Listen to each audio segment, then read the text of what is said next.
Բարև ձեզ սիրելի հեռուստադիտողներ, 168.am լրատվական կայքի YouTube-յան ալիքում ձեր ուշադրությանն է ներկայացվում թեմատիկ զրույցների շարքի հերթական թողարկումը։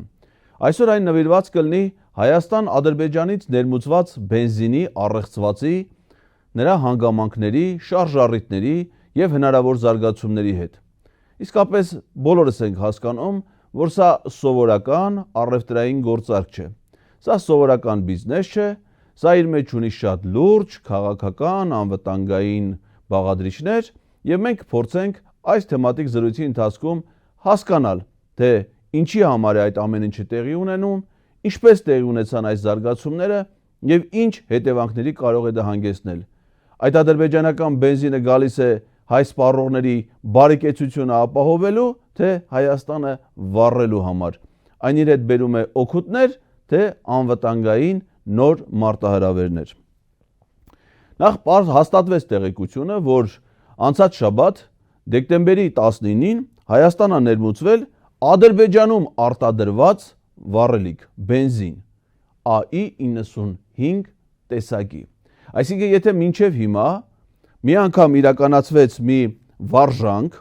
մասնավորապես նախորդ ամիս նոյեմբերի 6-ին եւ 7-ին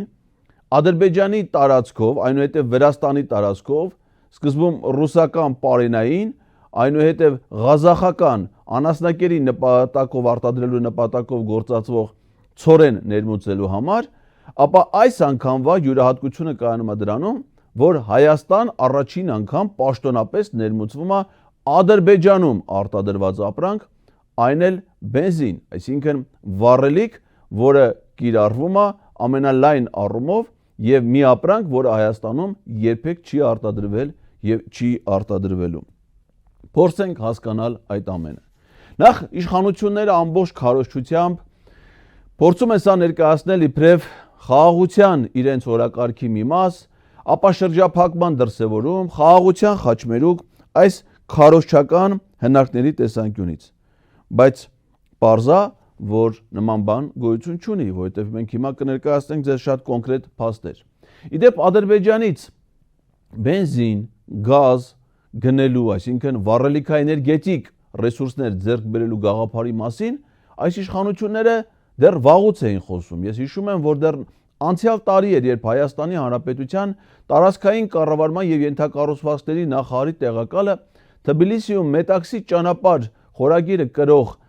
համաժողովի ժամանակ խոսեց, որ այդ հնարավորության մասին, որ Հայաստանը կարող է Ադրբեջանից գազ կամ նավթ ձեռք բերել, նավթամթերքներ ձեռք բերել։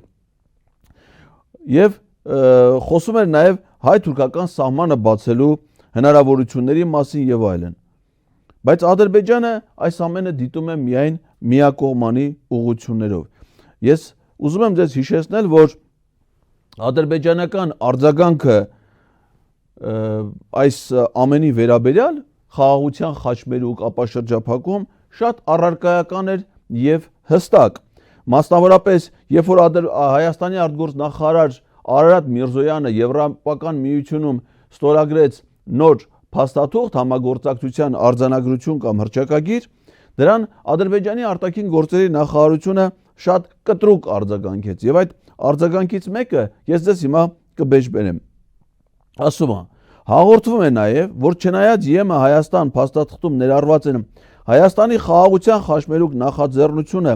սատարող բազմաթիվ դրույթներ, որոնց համար տարածաշրջանային կոնսենսուս չկա։ Լուրջ մտահոգություն է առաջացնում այն փաստը, որ փաստաթղթում չի հիշատակվում կարգավորման գործընթացի շրջանակներում ձեռք բերված եւ մեծ նշանակություն ունեցող Թրամփի միջազգային խաղաղության եւ բարգավաճման ուղի նախագիծը, որը համաձայնեցվել է օգոստոսի 8-ին Վաշինգտոնում կայացած գագաթնաժողովում։ Այսինքն, ինչ է ասում Ադրբեջանի արտգործնախարարությունը պաշտոնապես, որպես իրենց երկրի արտաքին քաղաքականության, արտաքին ուրեմն գործերի նախարարության պաշտոնական դիրքորոշում, որ խաղաղության խաչմերուկ նախաձեռնությունը համաձայնեցված չէ Ադրբեջանի հետ, այսինքն ասում են, որ դրա վերաբերյալ տարածաշրջանում չկա կոնսենսուս։ Իսկ եթե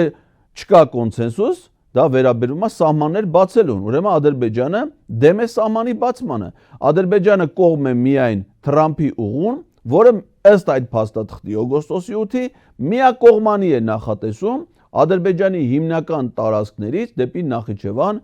բեռների, մարդկանց, ուղևորների փոխադրման հնարավորությունների մասին։ Այսինքն Ադրբեջանը դեմ է խաղաղության խաչմերուկին, սա այստեղ շատ հստակ եւ որոշակի գրած է։ Իսկ ինչ է ասում Թուրքիան։ Թուրքիան ասում է, որ հայ-թուրքական հարաբերությունների օրակարգ կարող է ձևավորվել միայն այն պահից,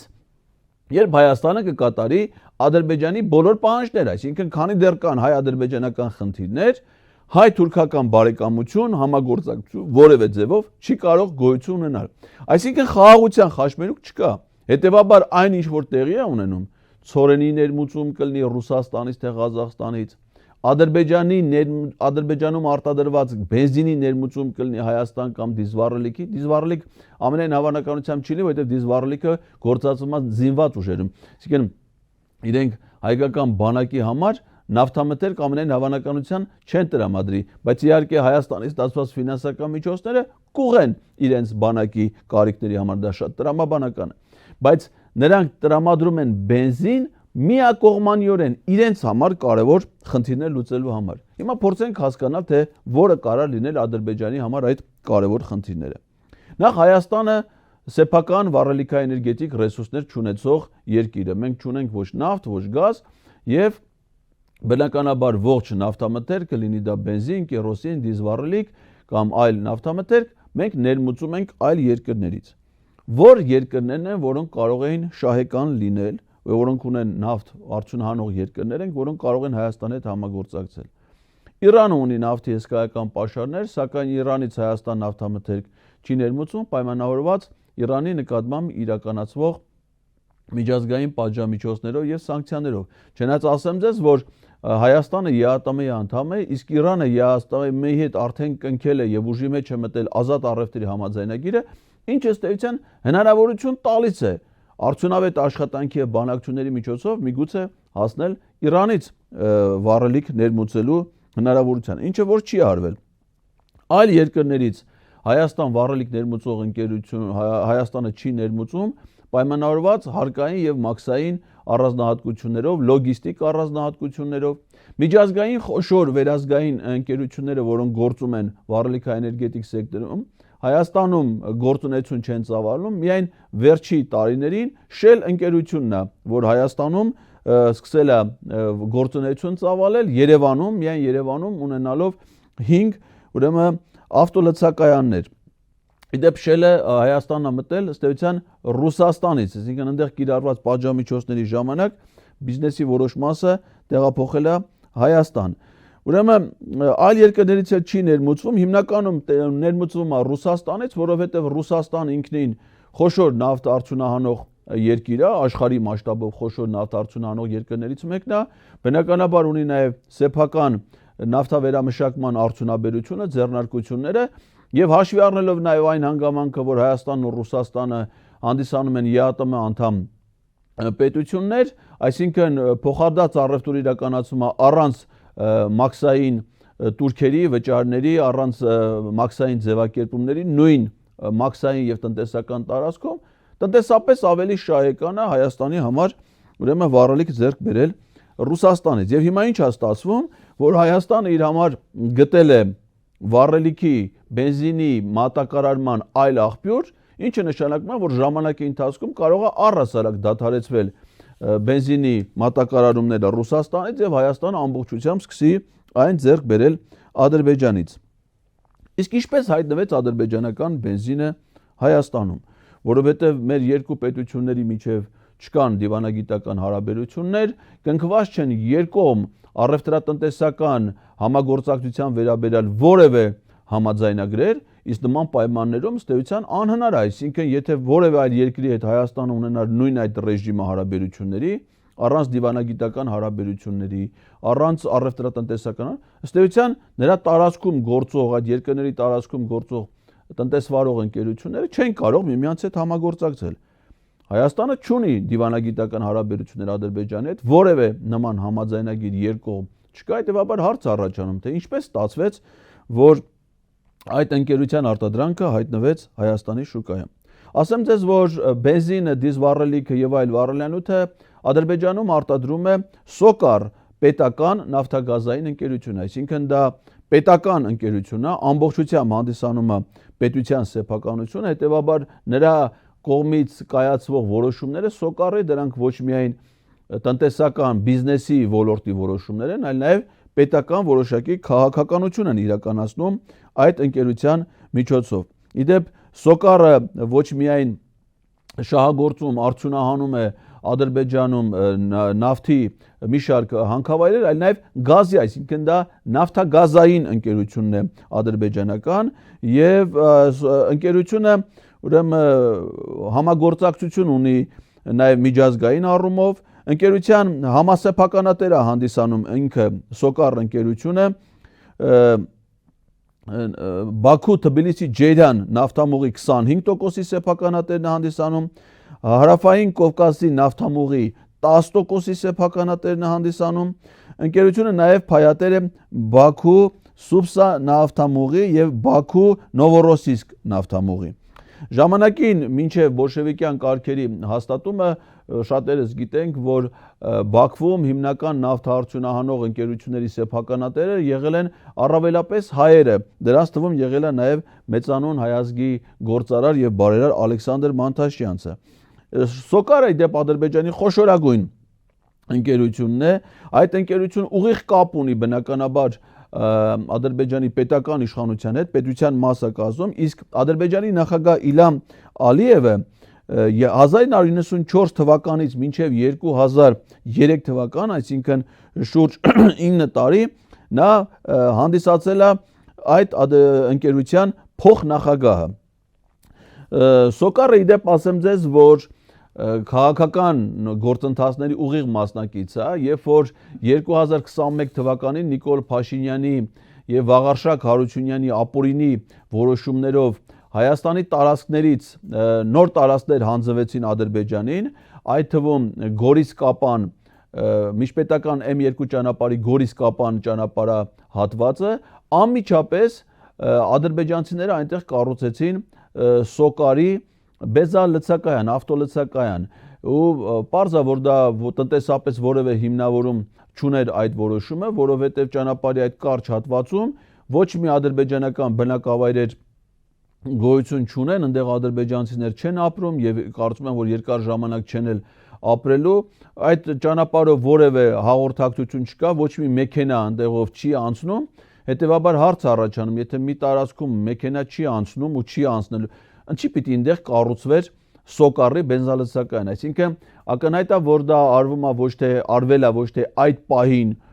խնդիրներ լուծելու համար, այլ որոշակի հեռանկարով, այսինքն մենք կարող ենք ֆիքսել, որ Սոկարը իր բենզինով եւ բենզալցակայանով Հայաստանի տարածքում, իսկ Գորիս-Կապան ճանապարհահատվածը դա Հայաստանի տարածք է, չնայած որ Ադրբեջանը ապօրինի դա տնօրինում է Նիկոլ Փաշինյանի շնորհիվ, առաջին բենզալցակայանը Սոկարը Հայաստանի տարածքում հիմնել է դեռևս 2021 թվականին։ Ուրեմն Ադրբեջանի նավթամթերքի եւ գազի ներմուծման հնարավորությունների մասին առաջին անգամ խոսվել է, ասեցինք, Թբիլիսիում։ Իսկ դրանից հետո բազմաթիվ քաղաքական գործիչներ անընդհատ մեր ականջին ոնց որ սովորական են դարձրել այն խոսույթը, որ կարող է Հայաստանի եւ Ադրբեջանի միջև նաեւ առևտրատնտեսական կապեր լինեն, ապրանքներ ներմուծվեն Ադրբեջանից Հայաստան, նաև ասել է, որ միգուցե նաև Հայաստանից Ադրբեջան պարզավոր նման բան չի լինելու, բայց այդ խոսույթը ձևավորել են եւ դրա հիմնական դերակատարներն են եղել Հանրապետություն կուսակցության նախագահ Արամ Սարգսյանը, հանրության ավել հայտնի որպես Հոպլո, Ազգային ժողովի քաղաքացիական պայմանագիր խմբակցության падգամավոր Խաչատուր Սուքիասյանը, որի պատկանող նրա ընտանիքին պատկանող ընկերության հետ էլ կապված է նաև այս բենզինի ներմուծման գործարքը, հիմա դրա մասին առավել մանրամասը կասեմ։ Իդեպ դրա մասին խոսել է նաև Ալեն Սիմոնյանը, ազգային ժողովի նախագահ, որը իդեպ հանդիսանում է նույն Խաչատուր Սուքիասյանի ընտանիքին պատկանող Հայկոնո բանկի շահառու, նրա հաճախորդ, բազմաթիվ անգամ Ալեն Սիմոնյանը վարկեր ունի գույքի եկամուտների հայտարարագրերի եւ մամուլի հրապարակումների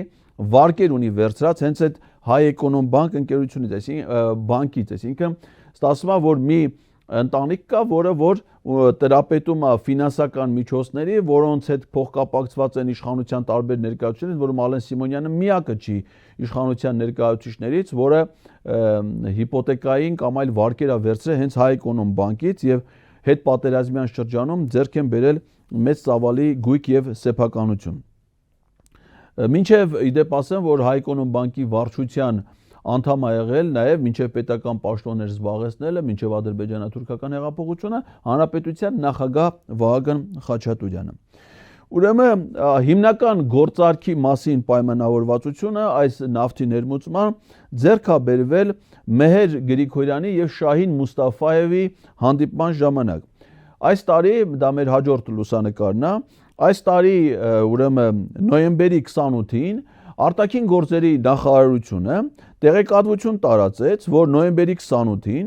Ադրբեջանի Հանրապետության Գաբալա քաղաքում Հայաստանի Հանրապետության փոխվարչապետ Մեհեր Գրիգորյանի եւ Ադրբեջանի Հանրապետության փոխվարչապետ Շահին Մուստաֆայի նախագահությամբ տեղի է ունեցել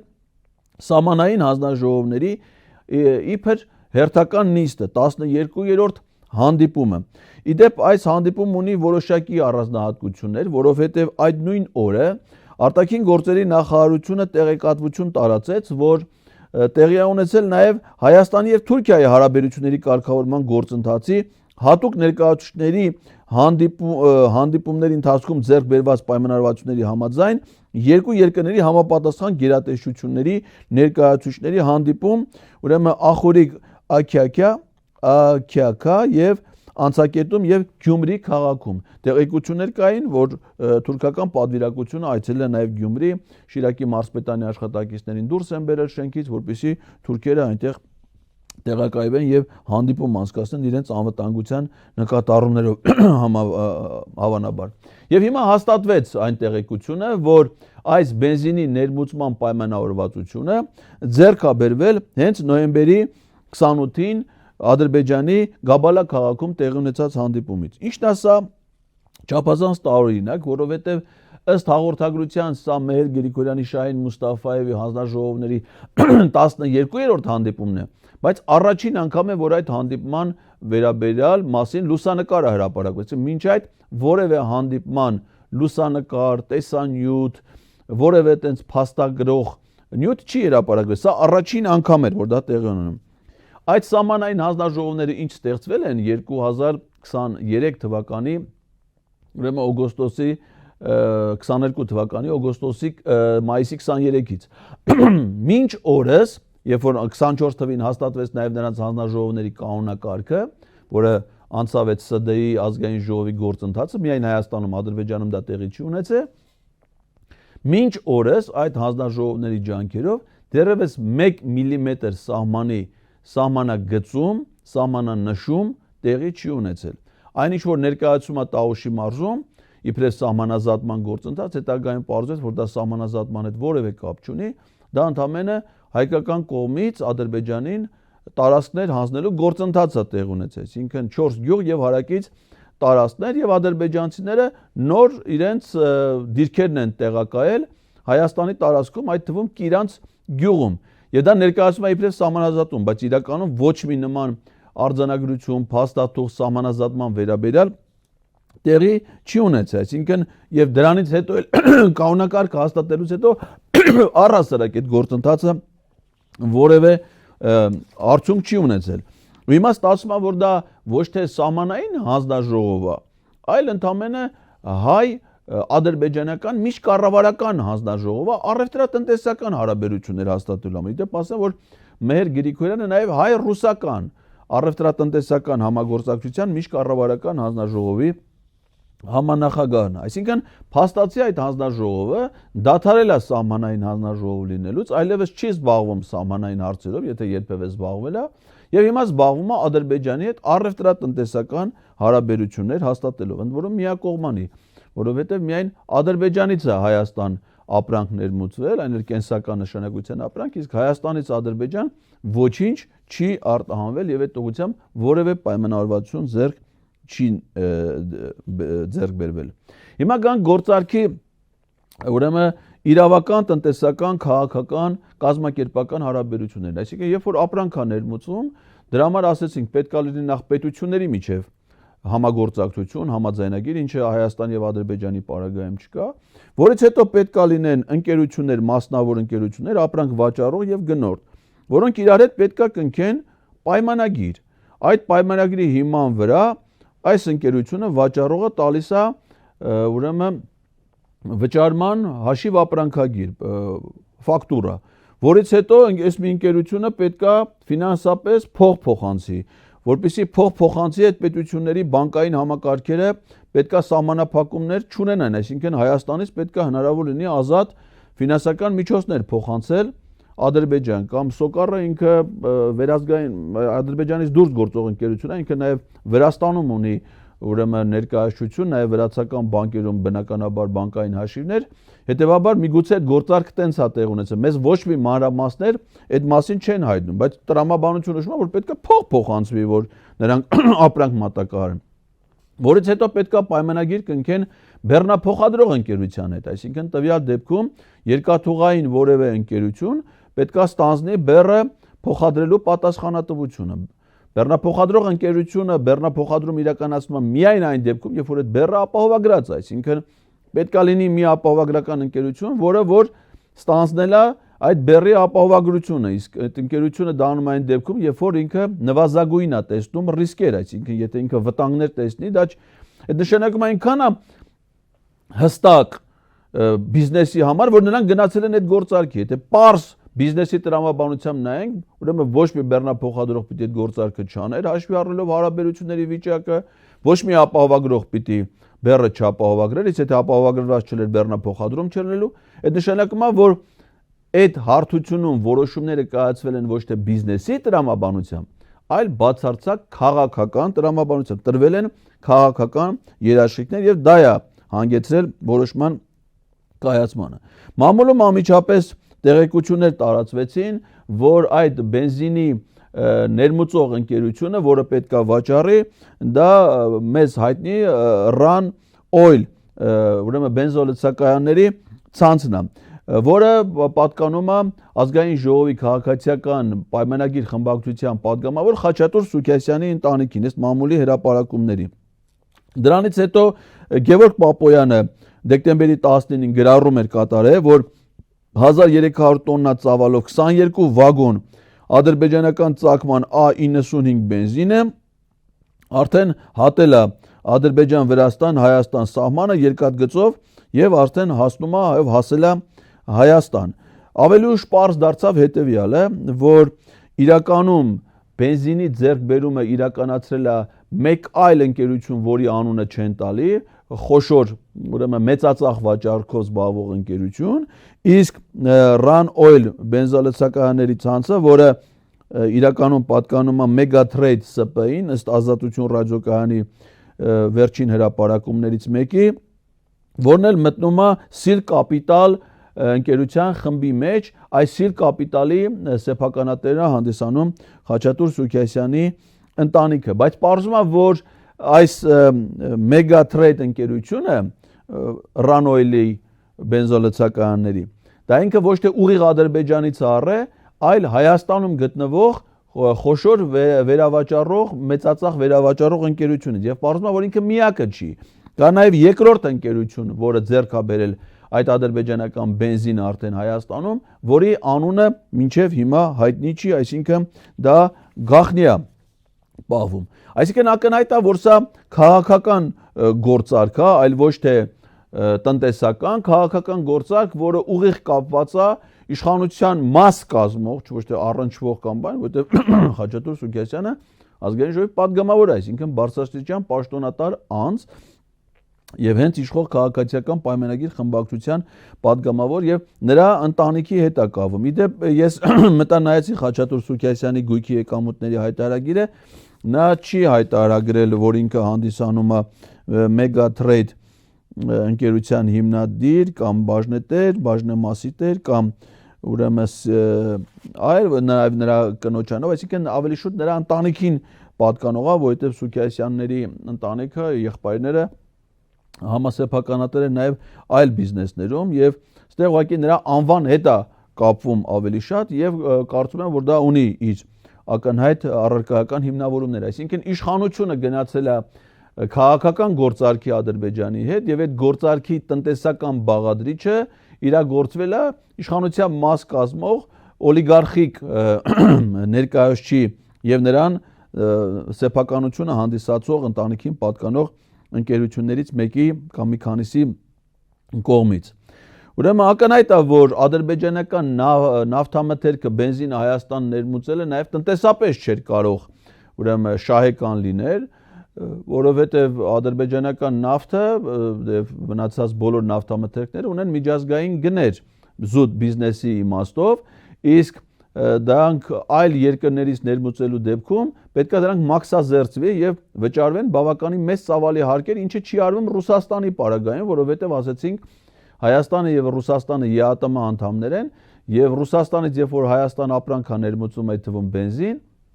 ինքը չի մաքսազերծում եւ սա է հիմնական մոտիվացիան եղել, կարծում եմ, որ Shell ընկերությունը Հայաստանում որոշել է գործունեություն ծավալի, որովհետեւ Ռուսաստանից իրենց ներմուծած բենզինը Հայաստանում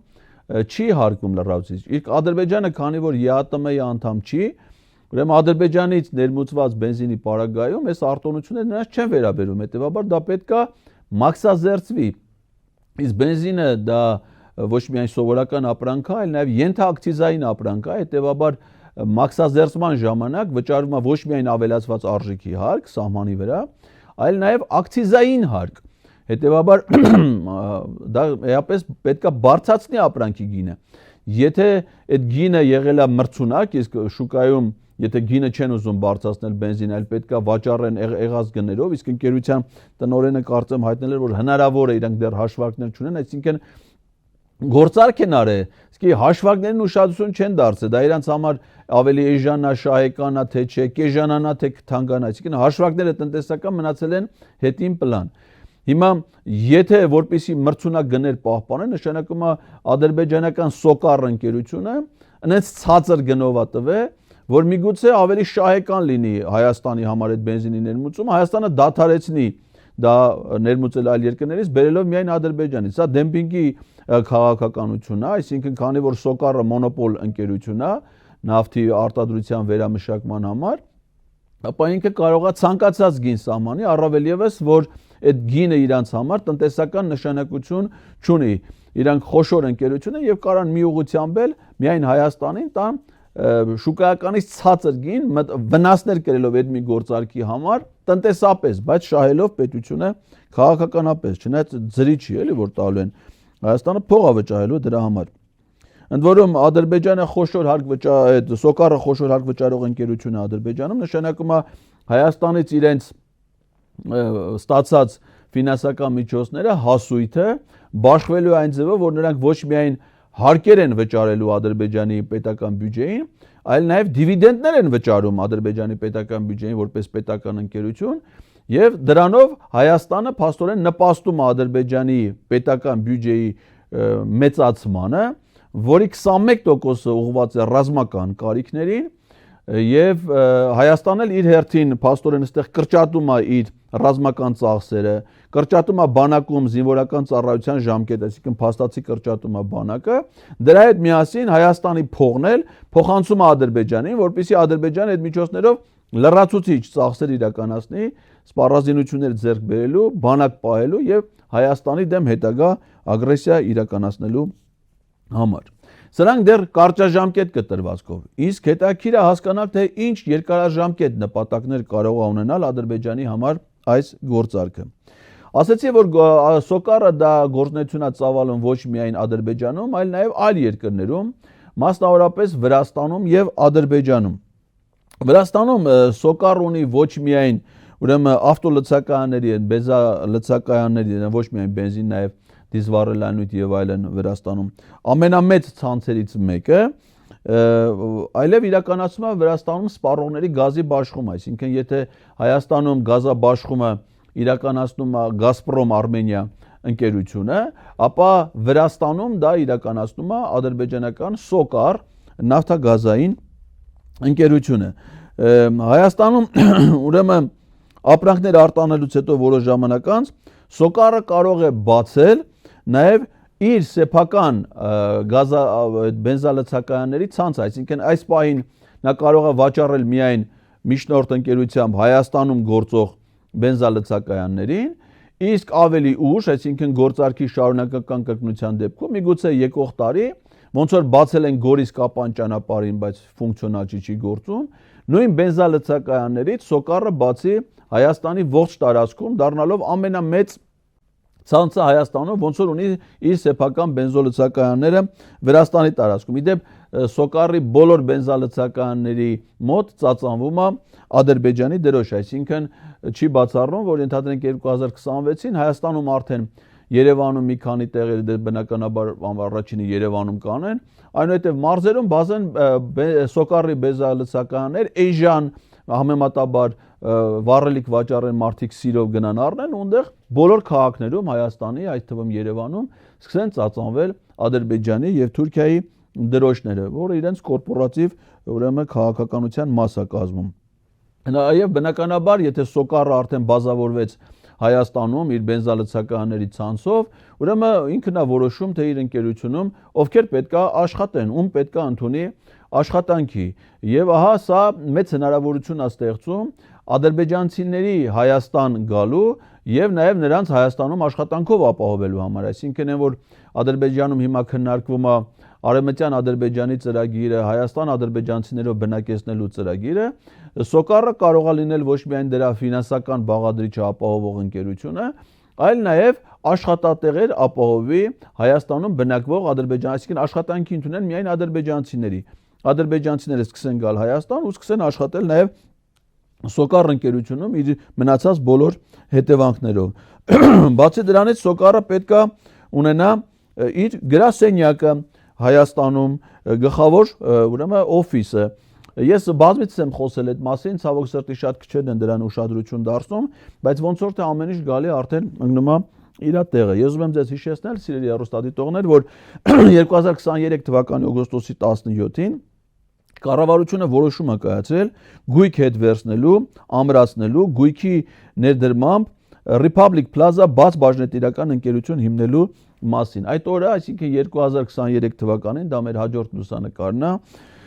ուրեմն կառավարությունը որոշում է ընդունել, նորից եմ կրկնում, 2023 թվականի օգոստոսի 17-ին, այսինքն 2 տարի, ավելի քան 2 տարի առաջ որոշում է կայացվել ստեղծել Republic Plaza, ուրեմն բաց բաժնետիրական ընկերությունը։ Այդ բաժնետիրական ընկերությունը կցվել է Երևանի կենտրոնում, մեր հաջորդ լուսանկարն է դա Երևանի կենտրոնում Հանրապետության հրապարակում, սա էլ չի, սա Սոկարի բենզալցակայաններն են Վրաստանում, հաջորդ նկարը խնդրում եմ, Երևանի կենտրոնում Հանրապետության հրապարակում տրանսպորտի եւ կապի նախարարության շենքը հատկացվել է Republic Plaza ընկերությանը։ Լուսանկարը որ նայեք, այդ հրապարակի կամարից դեպի այս մեր կողմից հիմա դեպի այս հատվածը գտնվող այս ամբողջ շենքը նախկինում երբ որ պատկանում է շենքի այդ հատվածը տրանսպորտի եւ կապի նախարարությանը, կառավարությունը հատկացրել է Republic Plaza բաց բաժնետիրական ընկերությանը։ Ուրեմն տեղեկացնեմ ձեզ, ինչի է սա ուշագրավ, որովհետեւ այդ շենքը ընդգրկված չի սեփականաշնորհման ծրագրում, որը օրենքով է հաստատված, այսինքն նախատեսված չէ դրա մասնավորեցումը։ Ամբողջությամբ գույքը հանձնվել է նոր ստեղծված ընկերության, այսինքն ընկերությունը ստեղծում է այդ ամբողջ շենքի գույքը հատկացում է դրան։ Իդեպ մինչև այս որոշումը ես ինքս անձամբ տեսել եմ Սուրեն Պապիկյանին, Նիկոլ Փաշինյանին, զինված ուժերի գլխավոր շտաբի պետին, այլ պաշտոնյաների եկել են այս շենքը նայելու, մինչև այդ որոշումը կայացնելը։ Ու ընկերությունն էլ ստեղծել են բաց բաժնետիրական ընկերություն, ինչի համար է բաց բաժնետիրական, որը սեփականաշնորհման պարագայում քիչ է արվում, որովհետև ի տարբերություն ՍՊ-ի կամ ՓԲ-ի, բաց բաժնետիրական ընկերության բաժնետոմսերը ազատ ենթակային առուվաճառքի, այդ թվում բաժնետոմսերի երկրորդային շուկայում, այսինքն չի բացառում, որ այդ ընկերության բաժնետոմսերը ինչ որ մի օր հայտնվեն մի հատ միջազգային ֆոնդային բորսայում կամ թեկուզ Հայաստանի ֆոնդային բորսայում եւ ցանկացած կազմակերպություն անհատ ձեռք բերի այդ բաժնետոմսերը, այսինքն ադրբեջանական Սոկար ընկերությունը ձեռք բերի Republic Plaza բաց բաժնետիրական ընկերության բոլոր բաժնետոմսերը 100%-ը, որի արդյունքում այս շենքը, որը արդեն այդ բաց բաժնետիրական ընկերության բալանսում է դրած, ավտոմատ անցնի ադրբեջանական Սոկար ընկերության տնօրինությանը։ Այսինքն կառավարությունը այդ գույքը ոչ թե մասնավորեցրել է նախապես հայտնի գնորդին աճուրդով, ինչպես օրինակ դա եղել էր Հանրապետության հրապարակում մեկ այլ շենքի, նախկին արտգործնախարարության շենքի համար, որը ձեռք էր բերել արգենտինահայ բարերար ազգային հերոս Էդվարդո Էրնեկյանը, նրան պատկանող Տանգո ընկերություն, այսինքն պետությունը դա ուղիղ վաճառքով մրցույթային հիմունքներով վաճառել էր այդ ընկերությունը, հայտնի էր թե ով է ձեռք բերել։ Այս Republic Plaza-ի բաժնետոմսերը ով ձեռք կբերի, դեռևս հայտնի չի։ Իդեպ այնտեղ ասում են, որ պետք է ներդրումներ արվի, բիզնես կենտրոն կառուցվի, հյուրանոց կառուցվի եւ այլն։ 2 տարի անցել է, ոչինչ այնտեղ տեղի չունեցել, ոչինչ, բացարձակ, այսինքն 2 տարի առաջ շենքը ինչ վիճակում որ կար, նույն վիճակում շարունակում է մնալ։ Եվ ես այժմ արդեն հասկանում եմ, որ այս շենքի սեփականատերը կարող է հանդիսանալ ուրեմն Սոկար ընկերությունը, իսկ այդ ընկերությունը հիմա կարանդը իր գրասենյակը բացի, իսկ որոշ ժամանակ անց եթե հայ-ադրբեջանական հարաբերություններ հաստատվեն, ապա ընկերությունը կարող է իր գույքը, իր բաժնետոմսերը նվիրաբերի Ադրբեջանի կառավարության, մեկ նույն բանն է դա պետական ընկերություն է, եւ ստացվի, որ Հայաստանում Ադրբեջանի դեսպանությունը գտնվի հենց հանրապետության հրապարակում կառավարության շենքի հարևանությամբ եւ կառավարության շենքին հավասար բարձրության վրա Երևանի կենտրոնում ծածանվի նաեւ Ադրբեջանի դրոշը, որպես իրանց դեսպանության շենք։ Դեպ ասեմ, այս կառավարությունը նաև հարձակվել է հիմա Երևանում Արցախի հանրապետության ներկայացության շենքի վրա, դատախազությունը հայց է ներկայացրել դատարան շենքը խլելու Արցախի հանրապետությունից, չնայած դրա իրավական հիմքերը չունի։ Այդ շենքներ, սիրելի հայրենակիցներ, մինչև 1988 թվականը այնտեղ տեղակայված է Երևանում ադրբեջանական դրամատիկական թատրոնը, հետևաբար ես խոր անհանգստություն ունեմ, որ այդ շենքը Արցախի ներկայացությունից վերցնելուց հետո այն նույնպես կհանձնվի ադրբեջանական կողմին եւ հնարավոր է որ այնտեղ էլ տեղակայվի Երևանում Ադրբեջանի մշակութային որևէ կենտրոն կամ վերականգնվի այդ դրամատիկական թատրոնը ադրբեջանական, որի իդեպ Հոբելյանի 120-ամյակ, եթե չեմ սխալվում, հանձնաժողով էր ստեղծել Ադրբեջանի նախագահ Իլհամ Ալիևի հրամանագրով 44-օրյա պատերազմից հետո։ Եվ սա կարծում եմ միակ ծրագիրը չի, որ Սոկարը ունի Հայաստանի հետ կապված, ասացի, որ Սոկարը նավթագազային ընկերություն, այսինքն նավթամթերքի արդյունահանումից, վերամշակումից, վաճառքից բացի, դա նաև զբաղվում է գազի, ուրեմն արդյունահանմամբ եւ վաճառքով։ Եվ կարծում եմ, որ լուրջ բացասական հեռանկարներ է սպասում Գազպրոմ Արմենիա ընկերությանը եւ ունենալով այն պատմությունը ընկերությունը խլելու, ռուսական ընկերությունը խլելու եւ Ադրբեջանին թուրքերին հետագայում հանձնելու մտադրության, որ եղել է Հայաստանի էլեկտրական ցանցերի հեծի պարագայում, արդեն հեծը ուրեմն զրկված է լիցենզիայից եւ հիմա այն փուլն է, որ պետքա կառավարությունը բանակցի սեփականատիրոջից խլելու ընկերությունը վերցնելու եւ հետագայում նաեւ իսկ խլելուց հետո կարող են դա նաև մասնավորեցնել, այսինքն հանձնել այլ ընկերության, ուղիղ վաճառքով կամ ինչպես կառավարությունը կցանկանա, դա իր իրավասության հարցն է, իսկ Եվրոպական միությունում հայտարարել են, որ իրանք պատրաստ են Հայաստանին օգնելու, որպեսզի ձևավորվի Վրաստան, Հայաստան եւ Թուրքիա ընդհանուր էներգետիկ համակարգ, այսինքն շատ մեծ է հավանականությունը, որը հեծի սեփականատեր կարող է լինել թուրքական ընկերությունները, թուրքական ընկերությունը ձեռք բերի Հայաստանի էլեկտրական ցանցեր ընկերությունը եւ ահա կստացվի, որ հեծը կանցնի թուրքական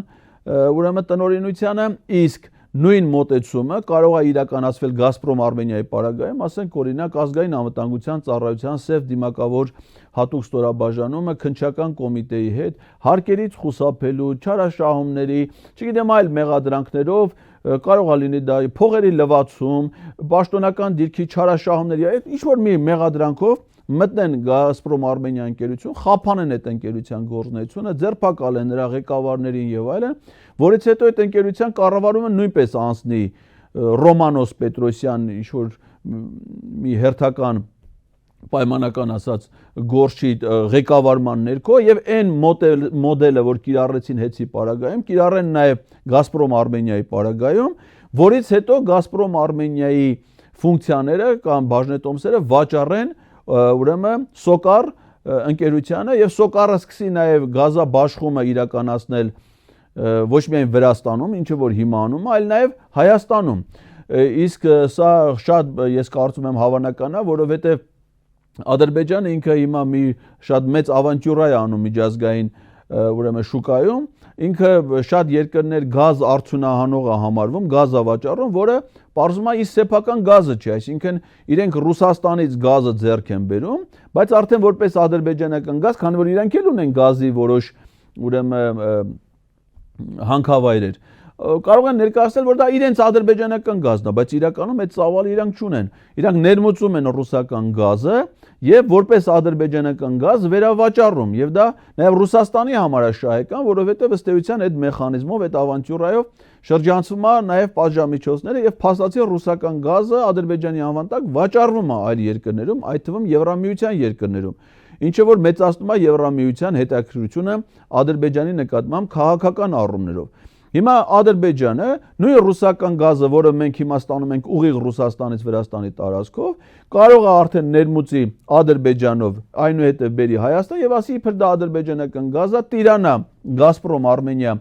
ընկերությանը եւ իրականացնի ոչ միայն գազաբաշխումը Հայաստանում, վերահսկելով արդեն ամբողջ այդ ենթակառուցվածքները ցանցը, այլ նաեւ հիշեցնեմ, որ Գազպրոմ Արմենիային պատկանում է ոչ միայն Հայաստան գազ ներմուծելու եւ բաշխելու հնարավորությունները, ենթակառուցվածքները, այլ նաև Իրան-Հայաստան գազատարը, այդ թվում եւ ինչպես նաև Երևանի ջերմաէլեկտրակայանը, որը որ Հայաստանում էլեկտրաէներգիա արտադրող խոշորագույն ընկերությունն է, այսինքն Հայաստանում էլեկտրաէներգիայի առավել քան 60%-ը արտադրում է Երևանի ջերմաէլեկտրակայանը, որը Գազպրոմ Արմենիային պատկանող ընկերություն է եւ որ այդ էլեկտրաէներգիան արտադրում է Ռուսաստանից ներմուծված գազի հաշվին, այսինքն եթե այս նպատակները իրականություն դառնան, ես կարծում եմ, որ Ադրբեջանում լուրջ են տրամադրված եւ այդ նպատակներն են դրել իրենց արժեվ, եթե ես դա կարողանում եմ առանց բանակցությունների, առանց քննարկումների մեջ լինելու կռահել այդ մտադրությունը, կարծում եմ, որ իրենք գործընթացի մեջ շատ լավ են հասկանում դա եւ հենց այդ նպատակադրումով էլ առաջնորդվում են եւ արդյունքում նրանք կտիրանան Գազպրոմ Արմենիա ընկերության եւ Սոկարը կվերահսկի եւ Երևանի ջերմաէլեկտրակայանը եւ ամբողջ բաշխիչ համակարգ եւ նաեւ Իրան-Հայաստան գազատարը։ Այսօր կստացի, որ Հայաստանի ամբողջ էներգետիկ համակարգը, ողջ անվտանգային համակարգը, որը կապված է էլեկտրաէներգիայի արտադրության, բաշխման, գազամատակարարման, բենզինի, դիզվառելիքի, ավիակերոսինի, ներմուծման, ամբողջությամբ շատ կարճ ժամանակ հետո կարող է անցնել Ադրբեջանի եւ Թուրքիայի վերահսկողությանը։ Դե որ ասում ենք Թուրքիա, չի բացառվում, որ Սոկար ընկերությունը, որը գտնվում է նաեւ Թուրքիայում եւ այնտեղ շատ ուժեղ է բազավորված, ինքը հենց ձեռք բերի Հայաստանի էլեկտրական ցանցերի ուրեմն բաժնեմասը, բաժնետոմսերը եւ ամբողջությամբ Սոկարը Ադրբեջանի նավթագազային ընկերությունը վերահսկողություն հաստատի Հայաստանի կարևորագույն ենթակառուցվածքների, էներգոհամակարգի, վառելիքաէներգետիկ շուկայի ամբողջ հարաբերությունների վրա։ Ես կարծում եմ, որ սա է իրանց նպատակադրումը եւ այս մի 22 վագոն բենզին Հայաստան արտահանելը դա միայն մի քանի ավտոմեքենաներ բենզինով ապահովելը չի, որում փոխհատուցման վճարի դիմաց, այլ կան շատ ավելի լուրջ մտադրություններ, ճանապարհային քարտեզ, որը ի վերջո կարող է հանգեցնել շատ լուրջ քաղաքական հետևանքների, իսկ դա ըստ էության ենթադրում է Հայաստանի պետության կործանման։ Իդեպ ասեմ ձեզ սիրելի հայրենակիցներ, որ Ադրբեջանը Հայաստան այդ բենզինի արտահանումը իրականացնելիս շարունակում է փակ պահել հայ-ադրբեջանական սահմանը, այսինքն ունենալով